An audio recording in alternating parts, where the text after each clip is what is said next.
Welcome to Shaw Sports and Faith, SSF, where we talk sports-based topics and faith-based topics. But today is a sports-based topics, and I want to give my perception and what I believe about the Lakers versus the Denver Nuggets conference finals preview.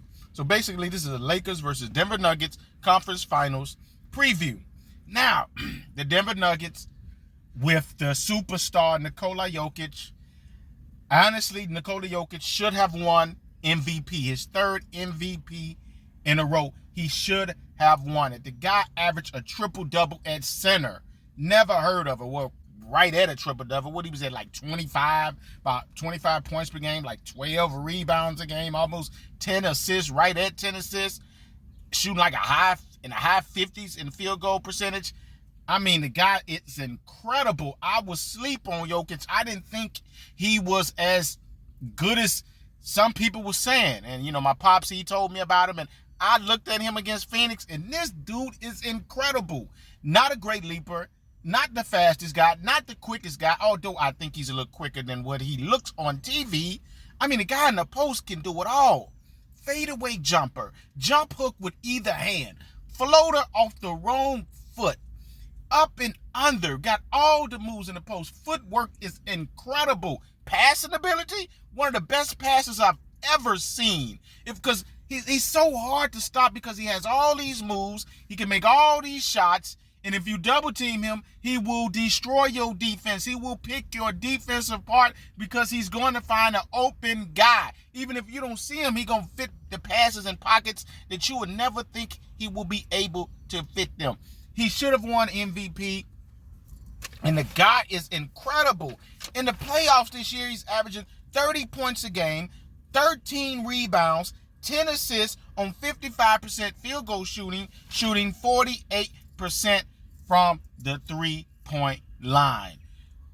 What the Denver Nuggets are a solid defensive team, which you got guys like Aaron Gordon, 6'9", 6'8", about 240, athletic, small forward, power forward, has the ability to stay in front of his opponents. Got the leaping ability to really contest your shot. Have the strength to body up stronger guys. I mean, he really did a solid job along with the help defense of the Denver Nuggets. Man, he's a really good defender. You got Bruce Brown, another good wing defender. Caldwell Pope, another good wing defender. So they have a solid defensive union. You will sleep on the defense, but they play really good defense. They pick and roll game between Jamal Murray, who's one of the better point guards in the league. Don't sleep on Jamal Murray. Jamal Murray in the playoffs averaging 26 points a game, 6.5 assists, 5.2 rebounds on 46% field goal shooting, and he's shooting 39% from the three-point line. Jamal Murray has one of the best handles in the game. It's hard to stay in front of him because he's shifty. He's quick.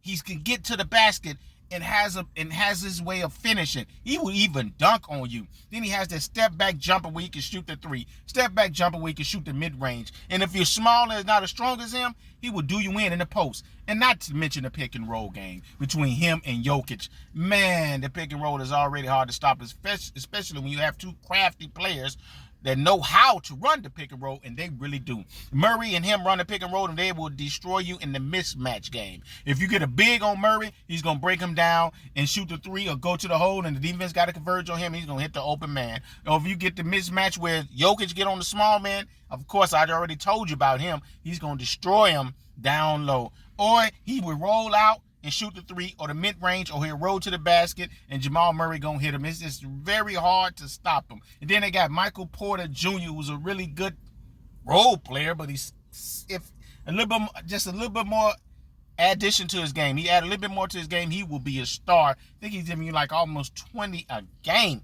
That guy can shoot the three, cut to the basket, really feeds off Jokic and Murray. He's a really good player. You got Bruce Brown.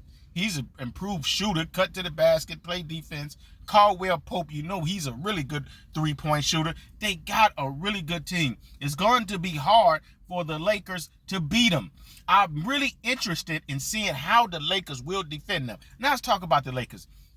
Anthony Davis, who has now turned into the best player on the Lakers, man, Anthony Davis is a monster. If he is a monster when he's focused. When he's focused, he is a monster, and in any given night, he could be the best player when he's focused. Anthony Davis in these playoffs is averaging 21.2 points per game, 14.1 rebounds, 3.3 blocks, 53% field goal shooting. He's the defensive anchor for the Lakers, can post up, shoot the mid-range jumper, fadeaway jumper, roll to the basket off pick and roll, cut to the basket, feed off other players, and score down low, can shoot the mid-range again.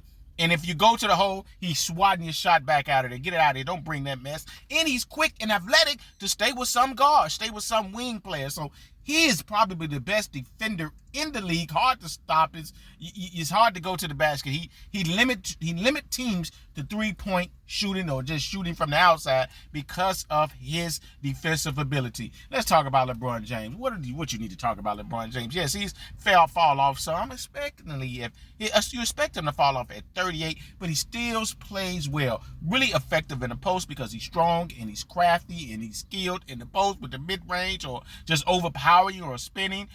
Shooting a three or shooting a jumper a little bit more. He's not really that good of a 3-point shooter, but he shoots a lot of them, and he's playing a different role. He's more operating off the ball a little bit, and I didn't think he could do it, but he's doing pretty well. And so far in the postseason, he's averaging 23 points a game, 10 rebounds, 5 assists, and because they don't really put LeBron on the best defender, or should I say the best offensive player, they usually put him on like a guy that's a role player, so he can roll and roam, and if you go to the ball, and if you go to the hole with him and Anthony Davis sitting there in the paint, they swatting his shot right back out of there, and they're getting a lot of rebounds. They dominating rebounds,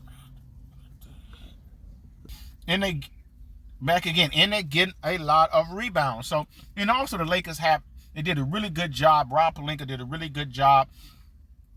And, during the trade deadline, putting a good team around Anthony Davis and LeBron. Picking up D'Angelo Russell, AR-15, which is Austin Rivers, has stepped up and out of nowhere became a good role player, probably a star. You got Dennis Schroeder coming off the bench. Man, you got Vando, who they're going to put on Jamal Murray. Oh, man, it's going to be hard for Denver to beat the Lakers because they're not going to double team Jokic. I mean, at least I wouldn't. I would put Anthony Davis, who's a great defender and is quick enough. I think he could somewhat slow down Jokic. So I would just play Jokic one-on-one and put Vando on Murray. And I think they could slow down Denver. I'm taking the Lakers to beat Denver in 6 games. 6 games, yeah. 4 games to 2. And the Lakers advancing to the championship is going to be an interesting series. It's going to be an exciting series, and I'm looking forward to watching it. So that ends my video. That's my take on this game. As I always like to conclude a video by saying peace and love. If you like this video, like it. If you want to comment on it. Tell me what you guys think, and I will engage with you in the comment section. Subscribe to this video, and you guys have a blessed day. The game is tonight. I'm in Mississippi, so it comes on at 7:30. Yo, watch it, baby. Y'all have a blessed day. Peace.